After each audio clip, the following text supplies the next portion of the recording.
ஓம் சாந்தி. இன்று அறிவோமா ஆன்மீகம் பகுதியில் கண்களுக்கு புலனாகாத எண்ணங்கள் மற்றும் உணர்வுகளின் ஆற்றல் என்கிற தலைப்பை பற்றி பார்க்கலாம். ஒளிசக்தி, மின்சக்தி, காந்தசக்தி போன்ற இந்த பௌதீக உலகத்தின் கண்ணுக்கு புலனாகாத பல்வேறு ஆற்றல்களைப் போல எண்ணம் மற்றும் உணர்வுகளின் ஆற்றலும் கண்களுக்கு புலனாகாதது ஆகும். இதன் ஒரே ஒரு வித்தியாசம் என்னவென்றால், இந்த ஆற்றல் இயற்கையின் 5 தத்துவங்களின் ஆற்றல் அல்ல, மிகவும் சூட்சமமானது. இது உணர்வுள்ள ஆத்மாவிலிருந்து உருவாகும் ஆற்றலாகும். ஆனால் அதே நேரத்தில் இது உடலோடு மிகவும் நெருக்கமான தொடர்புடையது.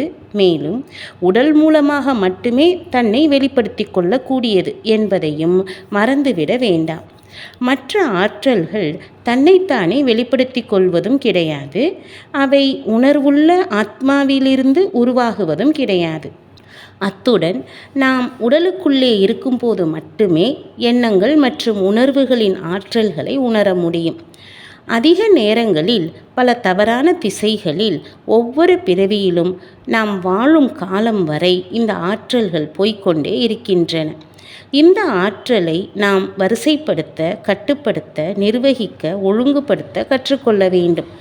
ஏனென்றால் இவ்வாறு செய்யும்போது நமது உண்மையான பண்புகளாகிய அமைதி, அன்பு, ஆனந்தம், சக்தி முதலியவற்றை அனுபவம் செய்ய முடியும்.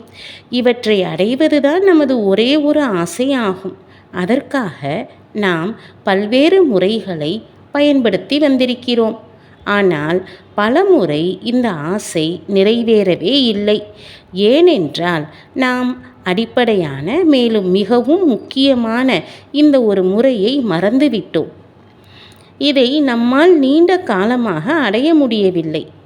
இதை அடைவதற்கு ஆயிரக்கணக்கான ஆண்டுகளாக பல மனிதர்கள் ஆசைப்பட்டு கொண்டு இருக்கிறார்கள். தியானம் என்கிற நுட்பம் இதை அடைவதற்கு நமக்கு உதவி செய்யும் ஒரு நுட்பமாகும். இந்த ஆற்றல்களை வரிசைப்படுத்துவதனால் நம்முடைய உடலின் நிலையும் முன்னேற்றம் அடையும்.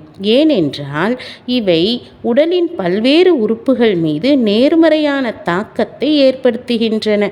மேலும் நாம் நடித்துள்ள அனைத்து கதாபாத்திரங்களின் தரம், நாம் அவற்றை நடிக்கும்போது அடைந்த வெற்றிகள், முக்கியமாக நமது உறவுகள், பிறருடன் மட்டுமல்ல, தன்னிடமும் இறைவனிடமும் உள்ள உறவிலும் கூட அவை தாக்கத்தை ஏற்படுத்துகின்றன. ஓம் சாந்தி.